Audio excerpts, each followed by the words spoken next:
pero sin embargo igual se hacen los noviazgos, ¿no? Aunque sea alto, sea bajito, ¿no? Pues yo les voy a contar cómo se hace para conseguir una novia,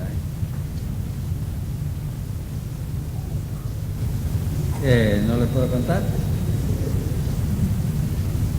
Miren, había un muchacho que quería tener novia, ¿no? Y claro, más cerca, muy bien. Y entonces ya no aguantaba más y decía, no puede ser, yo en esta próxima conferencia me voy a conseguir la novia. Alguno que por allí la consiguió en San Francisco, yo le dije también cómo conseguí mi novia en otro lugar donde no era mi iglesia, ¿no? Es decir, estaba congregado en un lugar y había unas lindas conferencias en una iglesia vecina y por ahí. Pero ¿cómo es el asunto, no? ¿Cómo uno llega, no? A pescar, ¿cómo se hace, no? Es difícil la cosa. Pero ustedes vieron que como aquí, ¿no? Nos sirve una taza de té en la conferencia, ¿no es cierto? Y entonces están allí las chicas y los muchachos que sirven, ¿no? Y este muchacho entonces dice, ya sé cómo voy a hacer. Yo la verdad que me gustaría que la chica que va a ser mi novia fuera una chica obediente, ¿no? Dócil. Bueno. Entonces yo la voy a poner a prueba. Y cuando me van a venir a servir el té, yo le voy a decir, media tacita por favor, nada más. Y claro, venía una chica y con la jarra, ¿no? Y entonces, media tacita nomás. Y claro, la chica brum, le llenaba toda la taza, ¿no? Esta no es para mí. Y llegaba otra chica, qué linda que esa chica, gordita, me gusta, bueno. Y entonces dice, media tacita por favor, y le llenaba la taza, dice, no. Y en otra conferencia resulta que pone otra vez a prueba el plan, ¿no es cierto? Y entonces se acerca una chica elegante, bien, macanuda para él, ¿no? Entonces dice, media tacita por favor, y le sirvió media tacita. Y entonces, claro, dice, esta es la chica que yo le tengo que hablar, y le habló, ¿no? Y claro, la chica también le dijo que sí y todo, y se casaron, y qué maravilloso, ¿no? Y entonces un día, claro, en esos recuerdos después que dice, ¿sabés cómo yo te conseguí realmente a vos, querida? Y le contó la historia y le dijo, mirá, dice, yo realmente estaba buscando una novia, no podía encontrar por ningún lado, y yo ponía a prueba a la chica diciéndole que me sirviera media taza de té, y todas me la servían entera y vos me serviste la mitad, y por eso yo te hablé. Dice, ahora me acuerdo, pero yo te serví media taza de té porque ya no tenía más té en la jarra.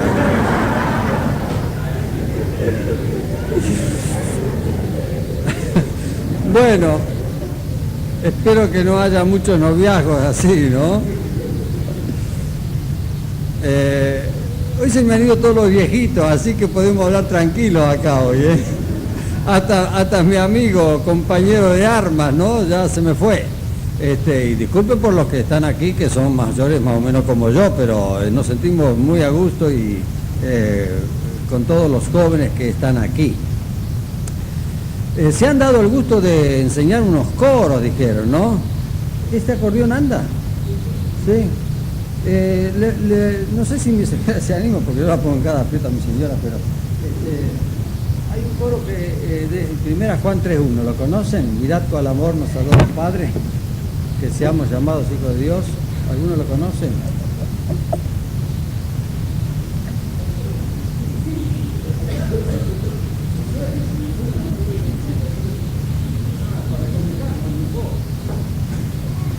Mirad cuál amor nos ha dado el Padre, que seamos llamados hijos de Dios. Y con un contracanto para hacernos hijos de Dios. Algo así. Quiero decirles primero algo más relacionado con publicaciones y obra literaria. Acá hay una joven que está atendiendo la librería y ayer me pedía, ¿soy yo?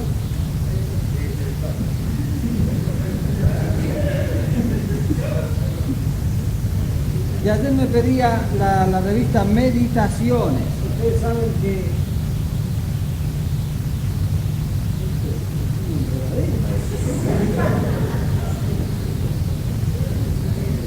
¿Qué pasa, chica?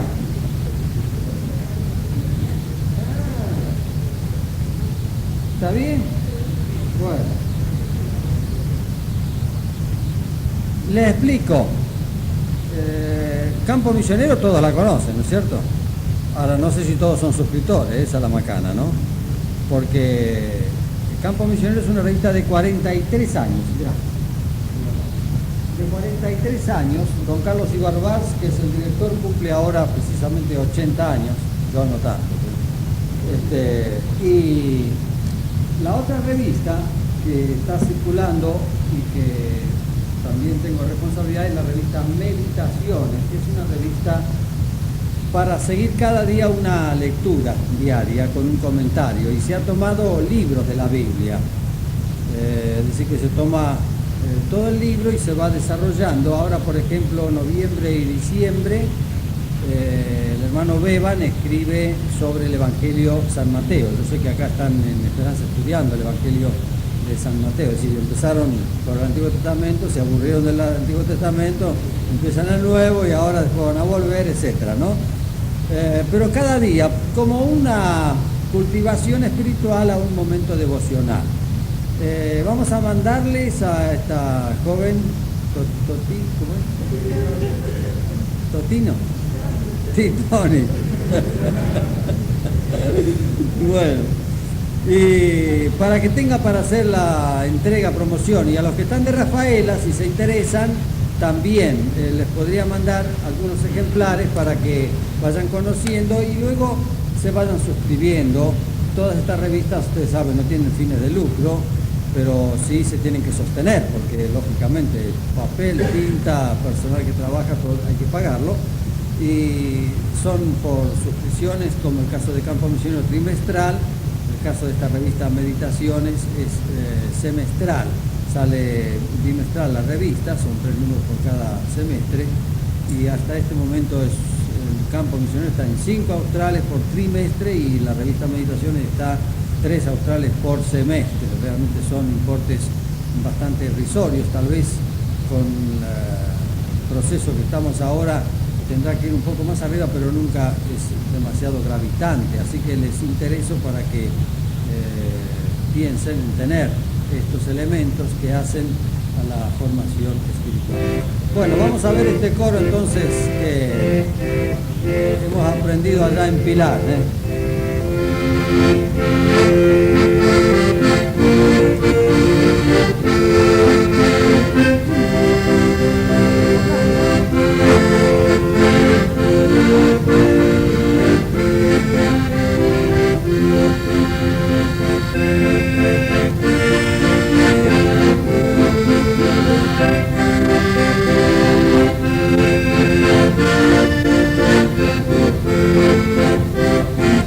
Bueno, cantamos una vez, Mira cuál amor nos ha dado el Padre al hacernos hijos de Dios. Mira cuál amor nos ha dado el Padre al hacernos hijos de Dios. Padre, ser llamados hijos de Dios.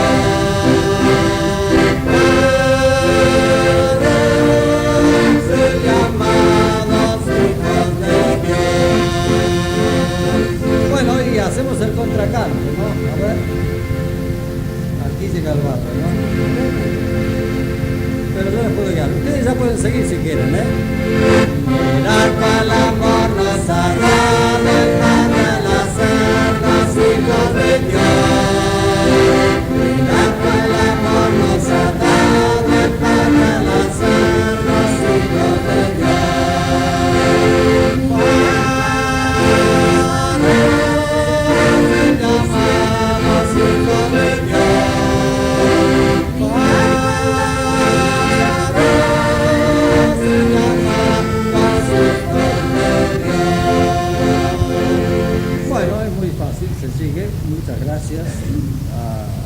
Banderas de Verde, alguna vez va a madurar. Cantamos una vez, todos juntos una vez, a ver, todos juntos una vez.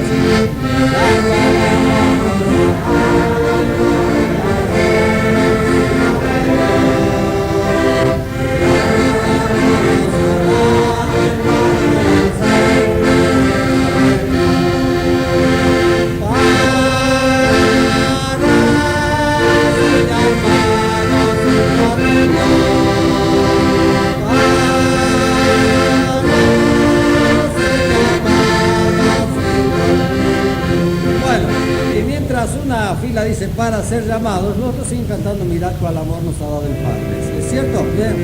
Bueno, a ver.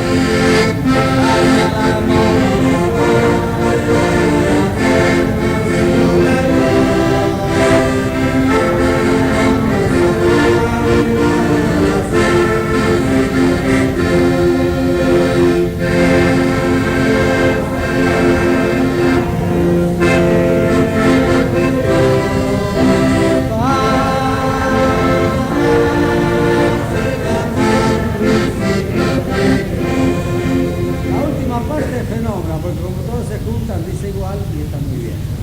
Bueno, intentamos otra vez. Yo voy a tratar de indicarlo nomás, pero ustedes hagan para hacer llamado.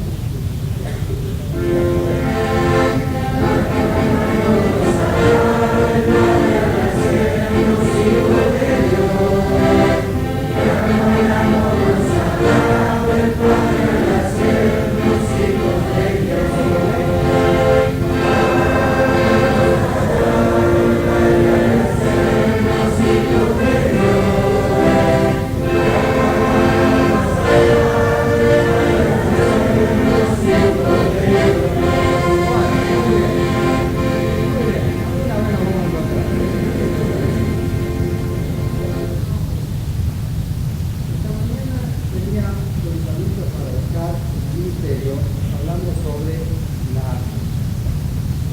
santificación. Y aunque vamos a referirnos a algo, pero más bien vamos a enfocar la santificación como una condición firme para una preparación y una vida de servicio para Dios. Y vamos a tomar sobre la segunda epístola a Timoteo algunos pasajes para tomar entonces la base y desarrollo de estos pensamientos. Segundo Timoteo capítulo 2, el versículo 19.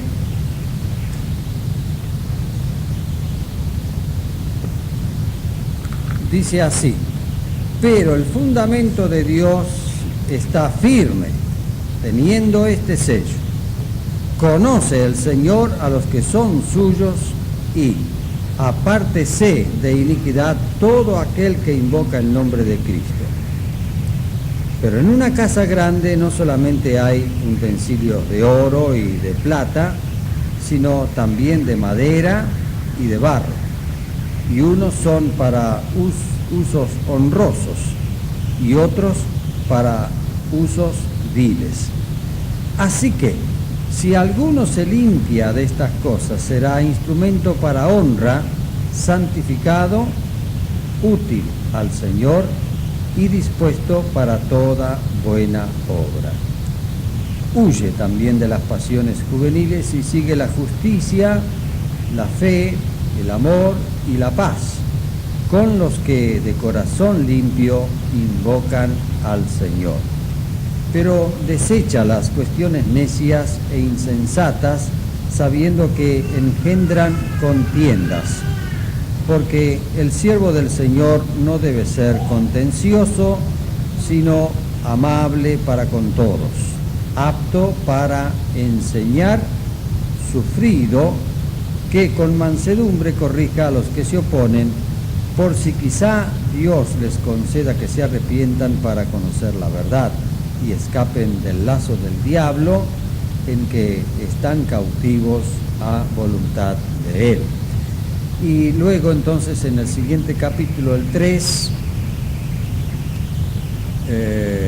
leemos el versículo 14 al 17 que dice así: pero persiste tú en lo que has aprendido y te persuadiste, sabiendo de quién has aprendido, y que desde la niñez has sabido las sagradas escrituras, las cuales te pueden hacer sabio para la salvación por la fe que es en Cristo Jesús.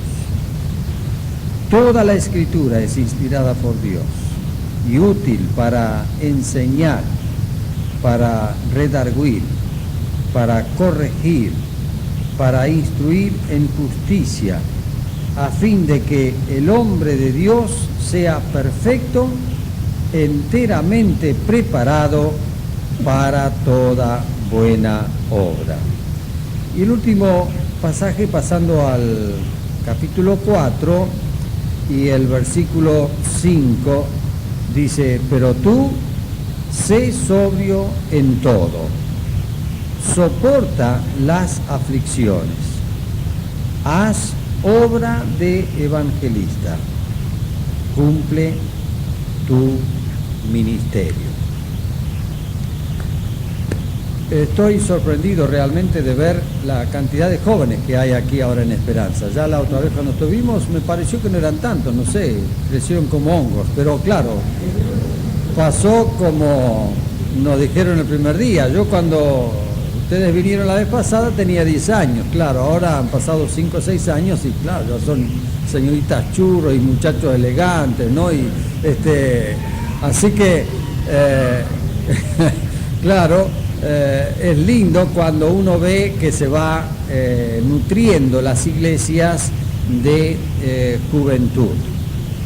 Y ustedes se imaginan, en una iglesia cuando no hay juventud, menos todavía hay, porque lógico, las personas mayores, bueno, ya tienen su ciclo cumplido y les falta lo que tiene la juventud, y aunque uno da gracias a Dios por aquellos hermanos que a través de los años mantienen con fidelidad el testimonio y acompañan con la oración y la presencia.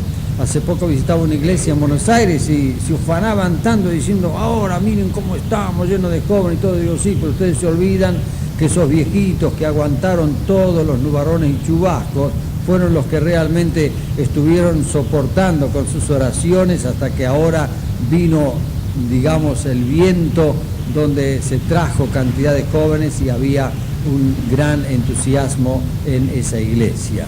No hay duda de que tenemos que procurar que en las iglesias se abra ese campo propicio para que la juventud tenga su lugar, se puedan desarrollar en los dones y puedan así ser instrumentos de bendición, porque como la iglesia en la figura del cuerpo, hay miembros que lo componen a ese cuerpo, así también en la iglesia necesitamos, lógicamente, que esté sostenida por aquellos hermanos que ya tienen más edad o han tenido la experiencia en la vida cristiana, y aquellos otros que van viniendo, ya sea que surgen de los mismos hogares cristianos o que son alcanzados por otra vía, lo que no es tan fácil, por cierto, pero que cuando hay una cantidad bastante apreciable, entonces lógicamente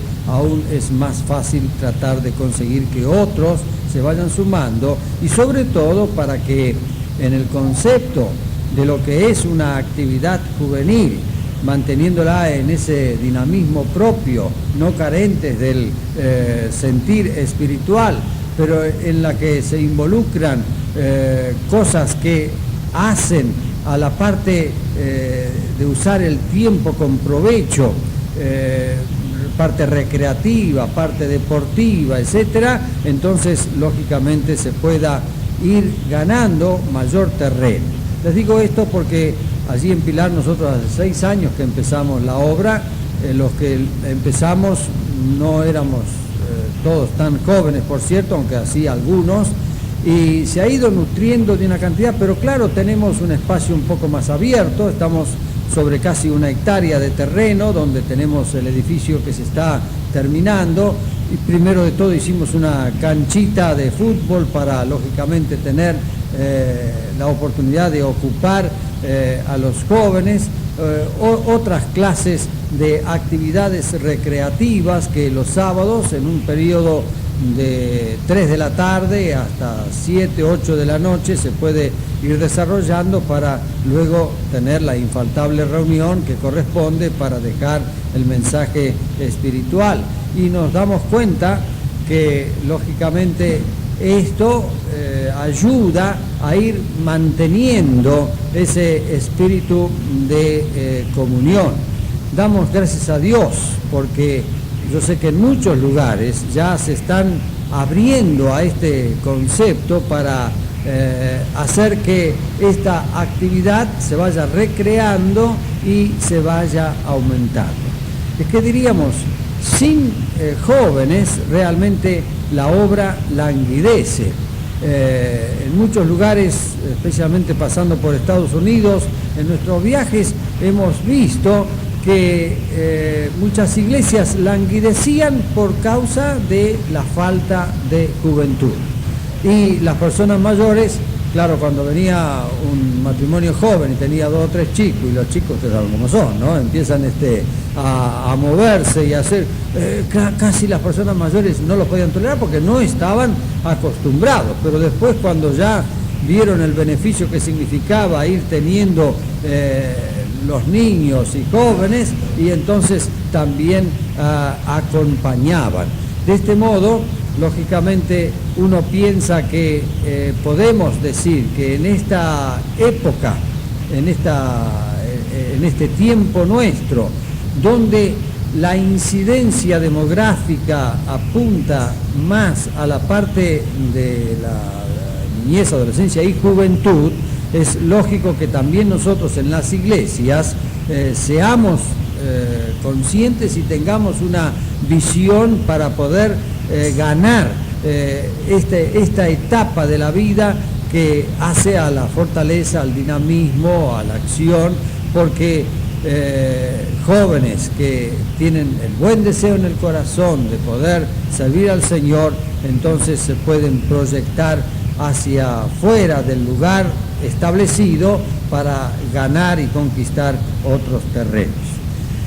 Pero indudablemente en todo ello hace falta que nosotros convengamos en que los principios escriturales sean bien mantenidos, bien afirmados y bien establecidos. Cuando ayer hablábamos, por ejemplo, sobre la doctrina de la salvación, somos todos contestes en aunar nuestro criterio de que aún los jóvenes deben estar afirmados en la salvación, porque cuando uno habla de querer prestar un servicio, y en este caso, como entendemos, es un servicio para Dios, si no estamos afirmados en lo que es fundamental como la salvación, ¿qué podremos llegar a hacer para pretender servir a Dios en otra esfera que va más allá? Tenemos que tener primero bases, tenemos que tener fundamentos. El Señor lo enseñó muy bien al final del Sermón del Monte, y ustedes saben que habló de esos fundamentos. Y la Biblia nos habla de fundamentos firmes. Nadie puede poner otro fundamento que el que está puesto, el cual es Jesucristo, escribe el apóstol San Pablo. Pero nosotros nacemos, sea que provengamos de hogares cristianos, o que habiendo sido alcanzados en nuestro tiempo juvenil, estamos asistiendo para nutrirnos de la enseñanza de la Biblia, nos vamos formando en esa enseñanza, en esa instrucción, y vamos nosotros mismos ejercitándonos en una convicción para mantener, porque en la marcha de la obra, los que son mayores y están delante de nosotros, y ellos no van a quedarse, si uno viene antes, ellos van a dejar y tendrán que dejar sus lugares, ¿Y quiénes son los que van a ocupar esos lugares disponibles? Tienen que ser aquellos que vienen detrás, pero aquellos que vengan bien formados, aquellos que tengan sustento de bases que están dadas en las Escrituras y en una capacitación, de lo cual también vamos a tener que decir algo, para precisamente estar en las debidas condiciones de poder ser usados para Dios. Yo tengo la dicha de haberme convertido a los 11 años. A los 7 de edad me llevaron a la escuela dominical y era la primera vez que yo iba, y todavía queda en mí el recuerdo de esa primera reunión y primer contacto con un Nuevo Testamento. Después, claro, tenía una vecina que me llevaba a la iglesia católica y bueno, mi madre, todos eran católicos en casa, y entonces por ese tiempo de unos 2-3 años, claro, estuve ausente del contacto con la iglesia evangélica, pero en ese tiempo aún así, con la lectura del Nuevo Testamento, yo mismo percibía las diferencias que se notaban entre una cosa y la otra.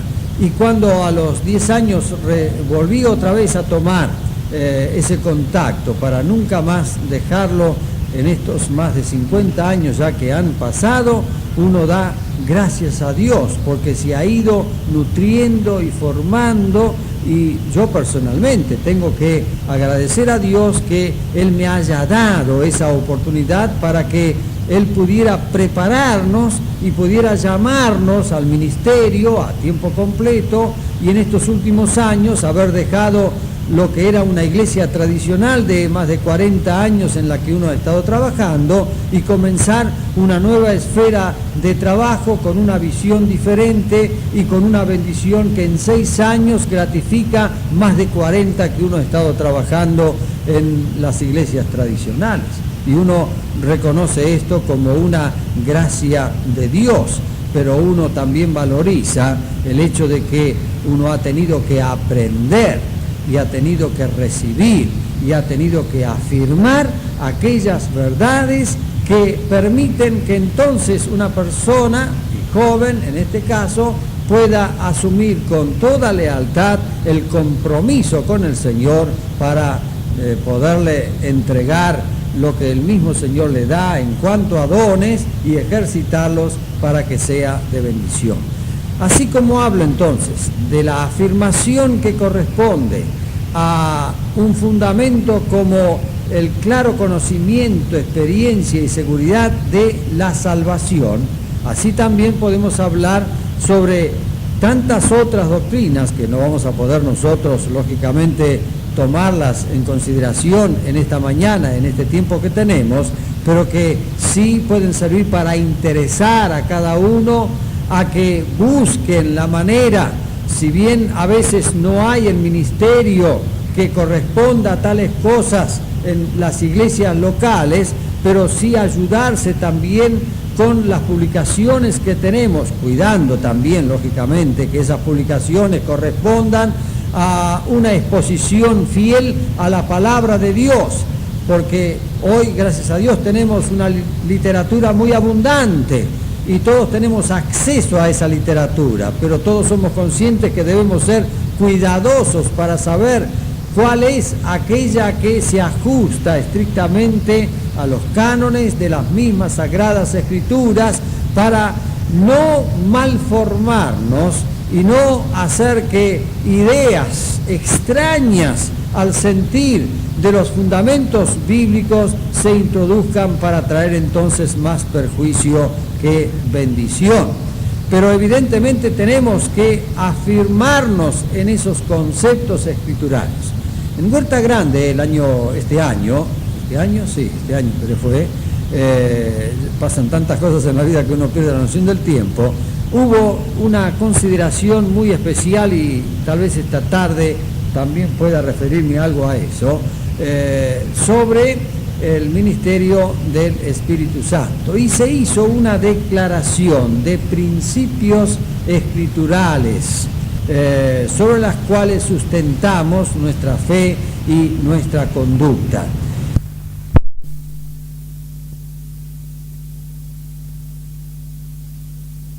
Espíritu Santo, de la Biblia como autoridad, son todas aquellas cosas que van formando la base sobre la cual vamos nosotros a construir nuestra propia vida espiritual, pero que mancomunados con el sentir congregacional también nos vamos a proyectar en una relación general.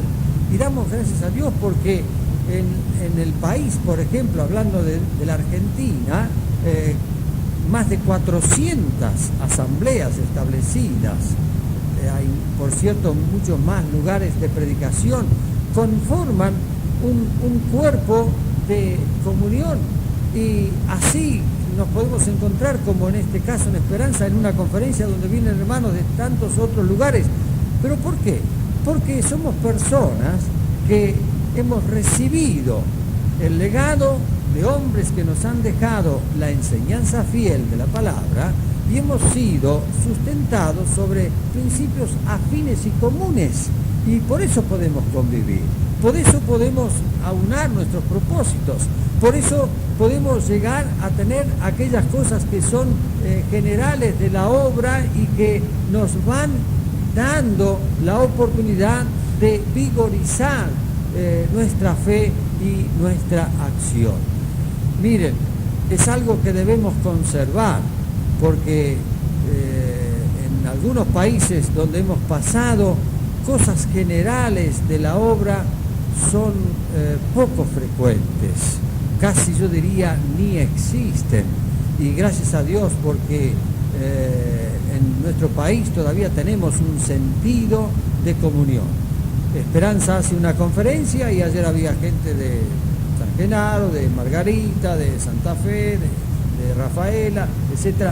Hacemos en Buenos Aires una conferencia general y se invita también a todos los hermanos, y es cierto que todos no pueden ir, pero hay un sentido de comunión, y aquellos que van lógicamente tienen un aprovechamiento de ese ministerio. Pero ¿qué sucede si distorsionamos en el concepto de los fundamentos?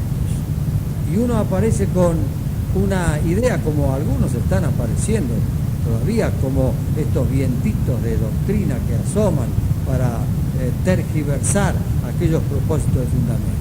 Entonces se produce malestar, porque no hay una evidente comunión.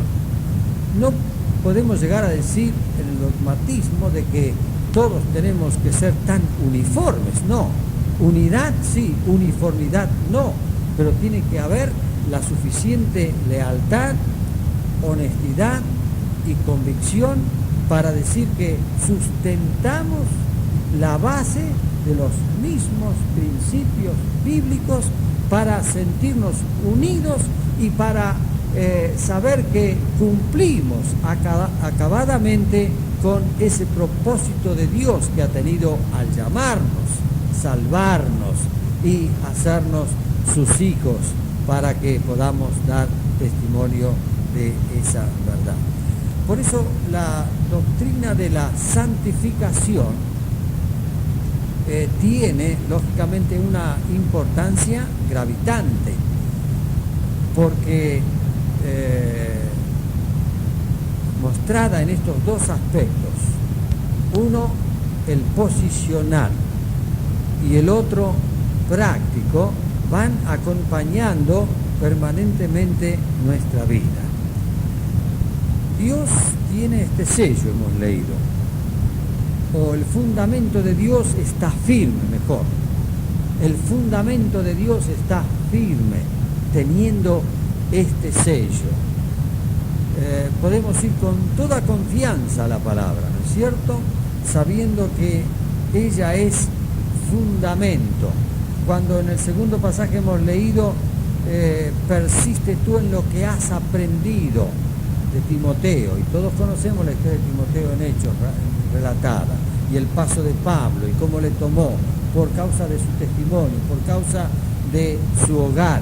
¿De quién has aprendido? Tu madre Eunice, tu abuela loida. Había allí una herencia que se había recibido. El fundamento de Dios está firme. La enseñanza de la palabra es la autoridad inequívoca. Damos gracias a Dios porque no mantenemos un patrón fabricado. Asociaciones hay y establecen sus articulados de estatutos por los cuales regirse. Nosotros tenemos, gracias a Dios, un estatuto mayor, tan maravilloso como es la Biblia, como es la palabra de Dios, para tomarla no caprichosamente, entresacando un versículo y de su contexto aislándolo para asentar un principio. Eso hacen los testigos de Jehová, hacen los mormones y hacen todas aquellas que sí son sectas, porque hoy en el periodismo secular se nos pretende embolsar a todos como una secta y no es así. Nosotros establecemos lo que es secta en cuanto a doctrinas heréticas, erróneas, fuera de la Biblia, y aquello que, como en el caso de nuestras iglesias con más de 100 años en el país, ya han dado pruebas evidentes de un fundamento y de una estructura que difiere por completo de eso. ¿Por qué? Porque se reconoce el fundamento de la Biblia, porque se acepta lo que ella nos enseña, nos ilustra y hace que nos capacite para que podamos también vertir nuestros pensamientos y desarrollando nuestros dones, alcanzar a otros con bendición. El fundamento de Dios está firme, teniendo este sello. Conoce el Señor a los que son suyos. Hay seguridad en la salvación.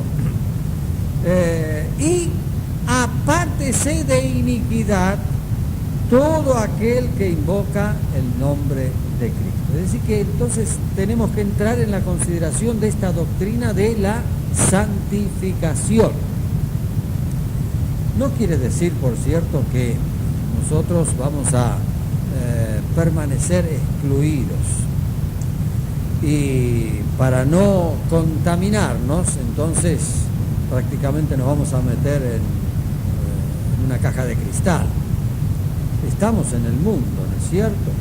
El Señor dijo, orando y ruego por estos, para que no los quites del mundo, pero para que los guardes del mal.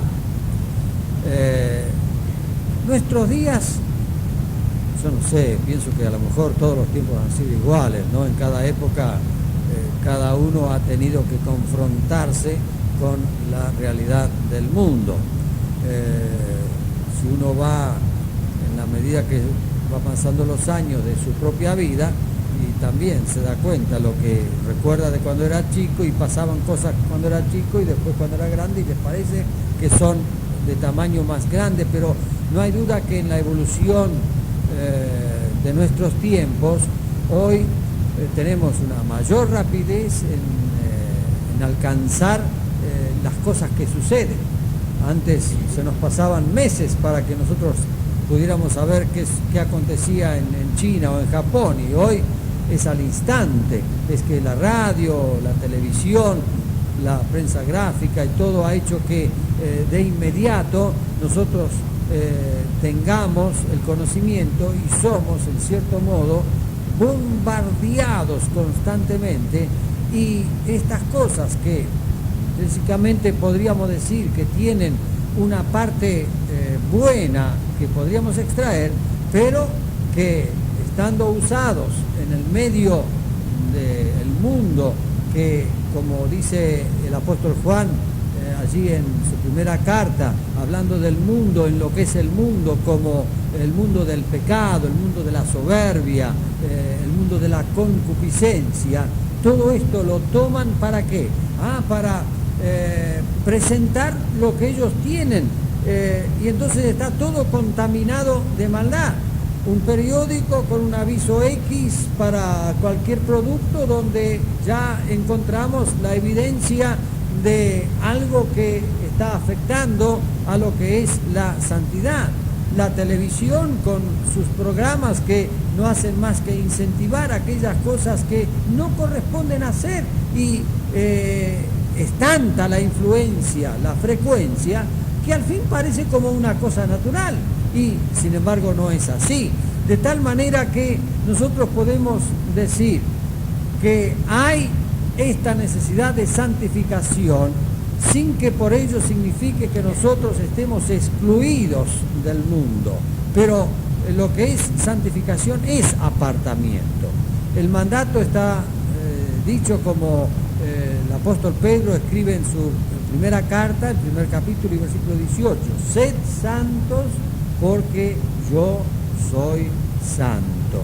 Y hemos sido salvados, pero no para seguir viviendo en el pecado, no para practicar el pecado. Ayer decíamos de hábitos que acompañan a veces. ¿Hasta qué punto? Ojalá que desde el primer momento esos hábitos queden cortados, de tal manera que se pueda decir que uno ha sido salvado, y ha sido salvado realmente. ¿Para qué? Para tener una vida santa, una vida de apartamiento del pecado, apartamiento de la iniquidad. Tiene este sello el fundamento de Dios: conoce el Señor a los que son suyos, y apártese de iniquidad todo aquel que invoca el nombre de Cristo. La santificación es demostrativa de la voluntad de Dios. En Tesalonicenses sabemos que hay allí ese versículo, esas palabras que dicen: la voluntad de Dios es vuestra santificación. Y hay un ejercicio, dije que había una verdad posicional en cuanto al aspecto de santidad, que ese es irrebatible. Nosotros somos santos ya por el hecho de haber sido alcanzados y ganados, redimidos, limpiados por la sangre de Jesucristo, santos. Dios nos ve así a través de la persona de su Hijo, santos. La reunión que hemos tenido esta mañana es harto elocuente. Ninguno de nosotros tendríamos ningún mérito para estar ocupando el lugar y oficiando en el oficio de sacerdote individual. Sin embargo, es que a través del sacrificio de Cristo, a quien venimos a recordar, Dios nos está mirando a través de Él y nos ve, como la otra palabra, justificados, en el sentido de que como si no tuviéramos pecado, nos ve santos, estamos santificados. Pero hay la parte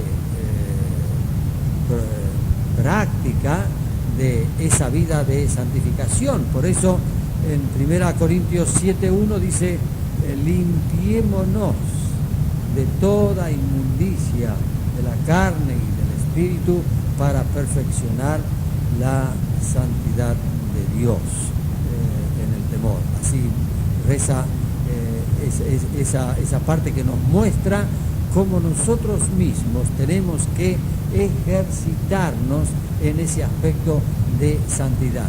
Y en este primer pasaje lo hemos leído cuando se nos habla de dos clases de vasos: vasos honrosos y vasos viles, vasos limpios y vasos sucios.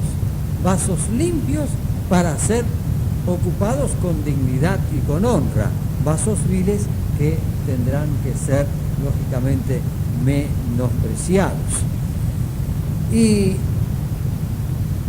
en lo que hemos leído en el capítulo 3 de 2 Timoteo, entonces tenemos allí esta otra parte de la preparación que nos cabe en el conocimiento básico de nuestra salvación, la necesidad de nuestra santificación, entonces la debida preparación. ¿Y dónde va a estar la preparación? Dice alguno, bueno, yo voy a ir a este instituto, al otro seminario. Yo reconozco la ayuda que puedan representar algunas instituciones, pero también sé de los males y los peligros que a veces traen a aquellos que quieren prepararse debidamente. Un poco porque se les llena la cabeza. Se les llena la cabeza de conocimiento y después se creen pastores y hacen verdaderos estragos en medio de la grey. Yo creo que debemos preparar. Hoy más que nunca se debe ser consciente de una preparación intelectual, por cierto, porque estamos en un mundo que se actualiza constantemente en todos los conocimientos y tenemos que estar preparados en el conocimiento intelectual. Pero tenemos que por sobre todas las cosas estar preparados en el conocimiento y en la vida espiritual. Y esta preparación, que yo sepa, no se obtiene de ninguna otra forma, más que volviendo con ardor, con dedicación, con tiempo, a lo que es el contacto con la palabra, el estudio de la palabra, la vida de comunión. Cuando una persona ha alcanzado cierto nivel en la esfera de la vida cristiana y de la vida del Señor, no podemos atribuirlo a ese momento que quizás sea el feliz para mostrar el resultado de lo que sí ha sido un trabajo paciente y una dedicación que ha surgido con conciencia de toda la vida. Siempre digo, hay 3 clases de preparaciones. Es la preparación de toda la vida, es la preparación del día y es la preparación del momento. Y en el momento se puede surgir cuando se tiene la preparación del día y la preparación de toda la vida. No es algo que nosotros podemos tomar porque sí nomás, como una galera de mago que aparece con cualquier cosa, sino que debe ser el resultado positivo de un estudio consciente de la Biblia. Toda la Escritura, hemos leído, es inspirada por Dios. Aunque algunos puedan atribuir otro concepto a esta parte de Escritura, para nosotros, como lo vemos aquí, con E mayúscula incluso, tiene que ver con lo que es la Escritura de Dios. Toda la Escritura es inspirada por Dios. Se nos han aparecido con partes apócrifas incorporadas en la Biblia no hace mucho tiempo y la hemos descartado porque entendemos que efectivamente tenemos en estos 66 libros lo que constituye el canon aprobado por los judíos, completado, de tal manera que hoy no necesitamos ni siquiera de esas revelaciones que algunos están pretendiendo darnos, basadas de sueños o de lo que fuera, de ilusiones que se hacen, nada que ver, porque tenemos algo que está completado, que está definido, que aún tiene la advertencia solemne: nada se debe quitar, nada se debe agregar, y que dice aquí, es inspirada por Dios, es útil para enseñar. No hay otra enseñanza más maravillosa que esta. Para redarguir, ¿cómo redarguye? ¿No es cierto? Cuando nosotros no andamos en las debidas condiciones, nos enfrentamos al texto de la Biblia y comprendemos que hay cosas que tenemos que corregir en nuestra propia vida. A veces nosotros queremos esgrimir la Biblia para corregir a los demás, pero es mejor que primero esgrimamos la Biblia para corregirnos a nosotros mismos y ajustarnos estrictamente a todas aquellas cosas que hacen a que la comunión con Dios sea una relación correcta, para corregir, como ya hemos dicho, para instruir en justicia, a fin de que el hombre de Dios sea perfecto. Claro, ya sabemos que la perfección no la vamos a alcanzar aquí, ¿verdad?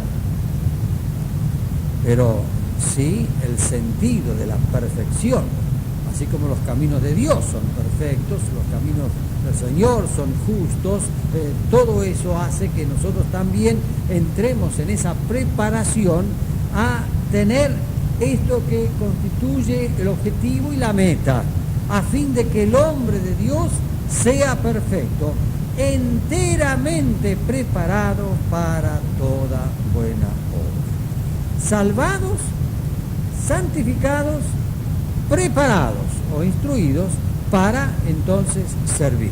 Y vamos entonces a la última parte, el versículo 5 del capítulo 4 de 2 Timoteo que hemos leído. Pero tú sé sobrio en todo, soporta las aflicciones, haz obra de evangelista, cumple tu ministerio. Cuando vemos estas palabras, vemos el fondo. ¿Qué pasaba? El apóstol Pablo es su última carta que está escribiendo.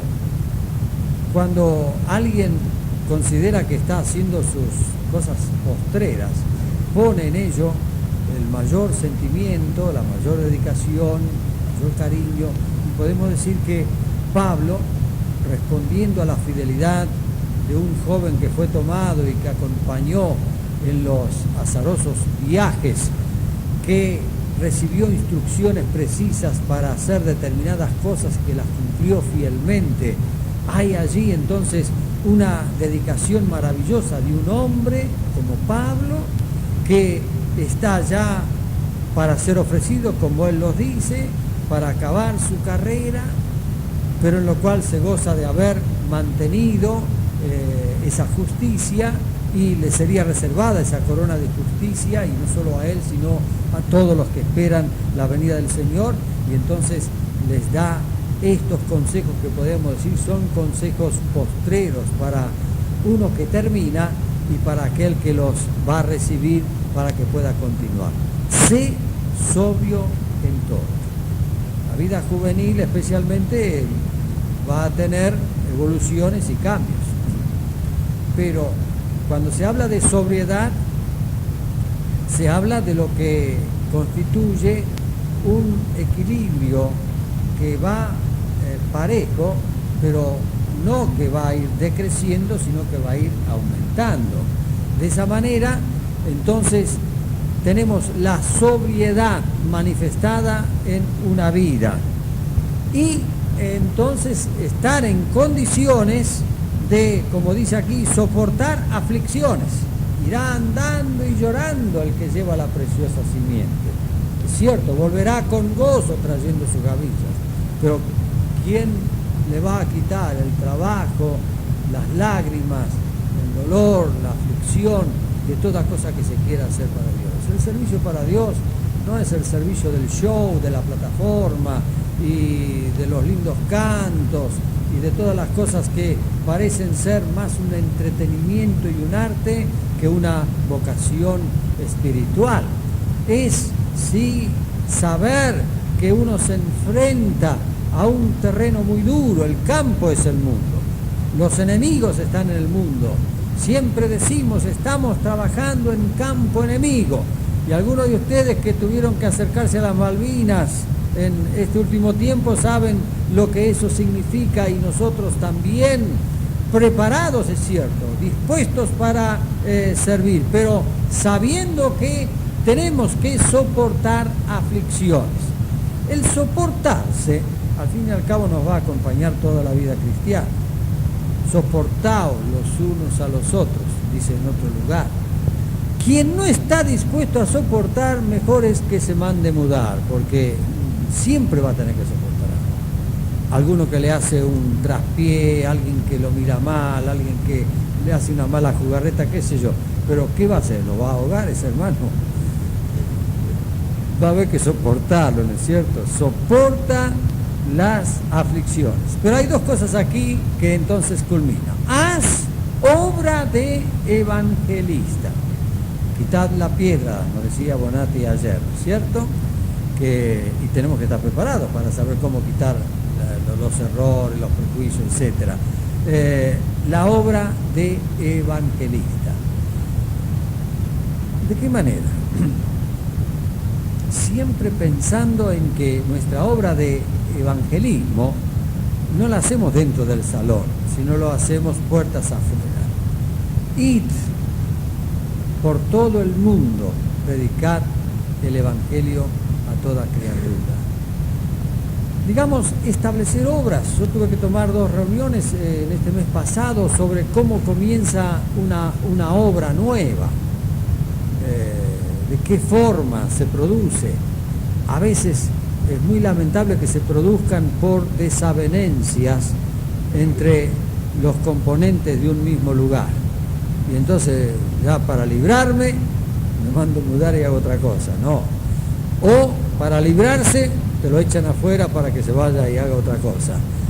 En comunión, si fuera posible todo eso, pero quiere decir siempre que debe haber visión hacia afuera, hacia otro lugar.